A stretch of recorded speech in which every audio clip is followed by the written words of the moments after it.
Haverim Shalom, aujourd'hui la Torah 135 du Likutei Moharan par le mérite de Rabbi Nachman Ouman, et c'est parti. Quand je tiendrai convocation, je jugerai avec équité. Le conseil pour se préserver du sentiment de grandeur est d'honorer les jours de fête et de les accueillir avec joie et largesse, chacun selon ses possibilités.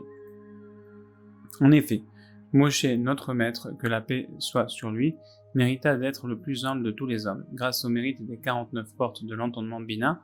En outre, le jour de fête correspond au concept de la mère qui est l'entendement Bina. Par conséquent, lorsque l'on accueille un jour de fête qui est l'entendement, on atteint l'humilité. En effet, Yom Tov, jour de fête, a pour valeur numérique 63 sag, voici Saba.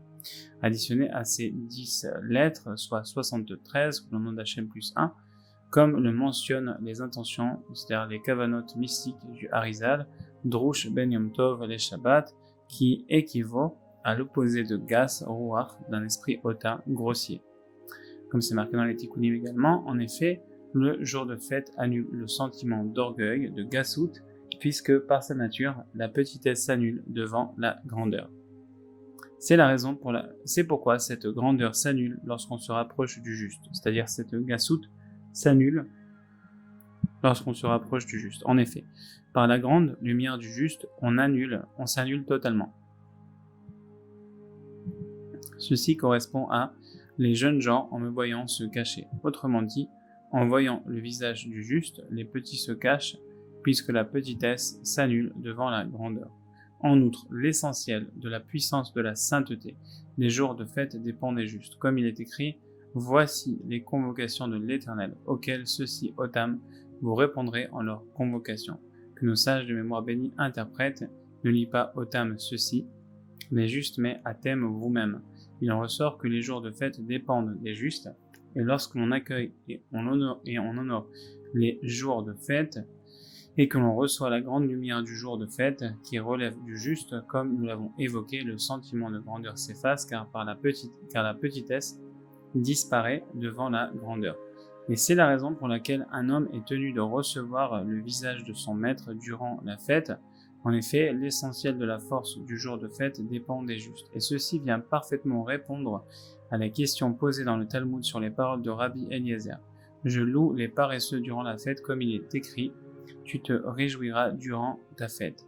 Ce à quoi le Talmud oppose les paroles de Rabbi Yitzhak, un homme est tenu de rendre visite à son maître durant la fête, comme il est dit, pourquoi vas-tu voir là-bas en détail. En effet, même si on se trouve durant la fête à une distance de 100 parsa de son maître, près 150 km, et on est donc dans l'incapacité de s'y rendre et de revenir chez soi dans la même journée, on reste néanmoins tenu de rendre visite à son maître durant la fête, autrement dit de recevoir la face de son maître pendant la fête, c'est-à-dire d'honorer le jour de fête et de recevoir la grande lumière du jour de fête, ce qui relève de cette dimension de face de son maître. En effet, l'essentiel de la sainteté du jour de fête dépend des justes. Ainsi, lorsqu'on accueille le jour de fête, on accueille véritablement le visage de son maître, et de cette manière, le sentiment de grandeur s'efface, car la nature de la petitesse est de s'annuler devant la grandeur. Et c'est ce dont il s'agit dans « Quand je tiendrai convocation ». Lorsque j'accueille les jours de fête, je jugerai avec équité, c'est-à-dire j'atteindrai l'humilité, qui est bien la dimension de « je jugerai avec équité », comme le disent nos sages de mémoire bénie. Que signifie « êtes-vous cependant muet » Que doit-on faire? En est-il de même pour l'étude de la Torah? En voici la réponse. Parler avec justice. Et en est-il de même si l'on s'enorgueillit? En voici la réponse. Juger avec équité les fils de l'homme. C'est donc bien ce dont il s'agit dans « Quand je tiendrai convocation, je jugerai avec équité ». Lorsque j'accueille les jours de fête, grâce à cela, je parviens à l'humilité, qui correspond à « je jugerai avec équité ». En outre, il s'agit aussi d'une notion expliquée ailleurs sur le verset « une terre qui consomme ses habitants ». La petitesse qui s'annule devant la grandeur est ainsi consommée, c'est-à-dire se transforme en la nature du juste. Sur ce sujet, nous avons également entendu, si l'on est attaché au juste, on pourra ressentir la sainteté du jour de fête, car le juste relève lui-même de la dimension des jours de fête. En outre, le signe révélateur qui permet de savoir si l'on est attaché au juste est l'humilité.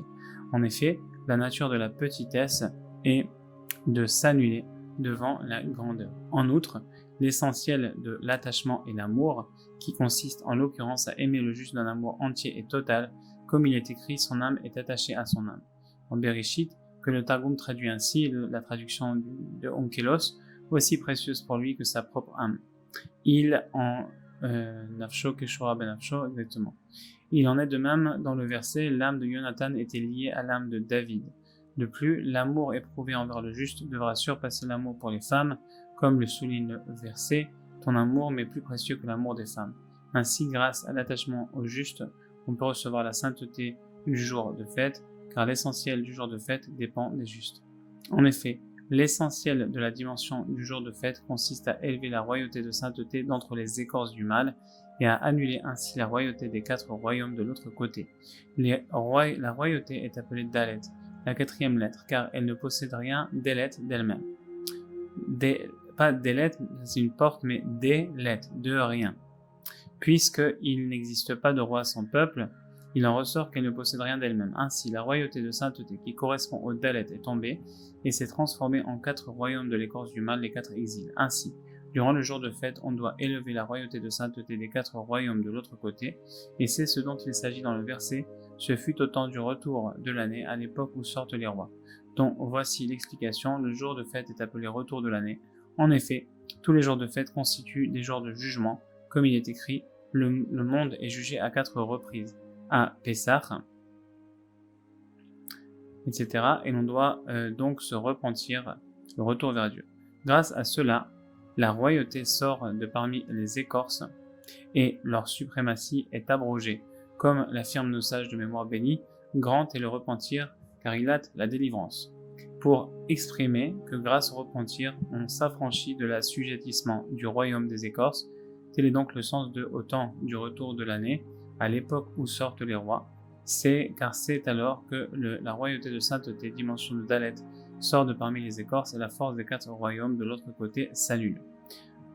En outre, l'essentiel consiste à, donc vraiment vous voyez que c'est la Torah de Yom Tov, 135 Torah de Yom Tov. En outre, il y a aussi un écouté de Philot qui est à ça, vous voyez le Kitvé. En outre, l'essentiel consiste à annuler le pouvoir du royaume d'Amalek, car il englobe les 4 royaumes, comme il est écrit les prémices de ces nations Amalek, comme vous verrez aussi dans la Torah 70 dont on a parlé aussi ici dans cette Torah-là, de 4 des Tfilin, 4 du Shir Hadash, on voit qu'Amalek, et aussi le concept de la croix, malheureusement, et de toutes ces choses, de ces idoles, sont basés sur le concept d'Amalek qui a voulu voler les 4, c'est-à-dire il a voulu voler les 4 lettres du nom d'Hachem, il a voulu abîmer les 4 lettres du nom d'Hachem, il a voulu abîmer l'aspect de nos sorties d'Égypte, etc. Et donc nous, par le pouvoir des 4 des Arba Yamim Tovim, qui sont Pessah, Sukkot, Shavuot, et attendez, où est-ce qu'il est le 4e? On va juste revoir ça ensemble. Voilà, le monde est jugé à 4 reprises, à Pessah, Shavuot... Bon, ah oui, il y a Rosh Hashanah aussi, voilà. Donc c'est Rosh Hashanah, qui inclut les 3 autres, et ensuite on a Pessah, Shavuot, Sukkot, voilà. Et donc quand on honore ces Yamim Tovim de bonne manière, alors on mérite de reprendre la royauté que Amalek il a volée à Hachem, Reshit Goïm Amalek, et on le redonne à Kadosh Baruch Hu, grâce à la lumière du juste qui éclaire pendant Yom Tov. En outre, l'essentiel consiste à annuler le pouvoir du royaume d'Amalek, donc sa malchoute, sa royauté, sa domination, quoi, car il englobe les 4 royaumes, comme il est écrit les prémices des nations, Reshit Goïm Amalek, les prémices des nations, Reshit Goïm Amalek. C'est pourquoi, lorsque Shmuel tua Agag, roi d'Amalek, il est dit Shmuel tailla en pièces Agag. Et que Rashi commande, il le coupa en 4 pour exprimer qu'il coupa les 4 royaumes de l'autre côté, afin de lui priver de la force et de l'autorité qu'il tire de la royauté de la sainteté, correspondant au Dalet, valeur numérique de 4. Il a donc élevé la royauté de sainteté de parmi eux. De plus, ceci fut produit durant les jours de fête, et c'est le sens de l'expression il tailla en pièces Vaishasef. Et les lettres Vav et Yud indiquent l'action, et la racine du verbe Vaishasef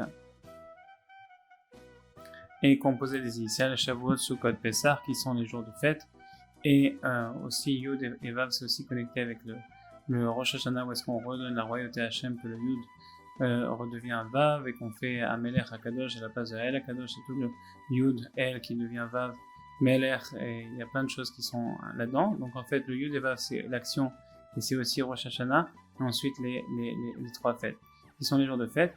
C'est alors que la royauté de sainteté s'extrait des écorces. En effet, Les jours de fête sont des jours de jugement en rapport avec la notion de crainte ainsi qu'avec la notion de royauté, comme il est écrit.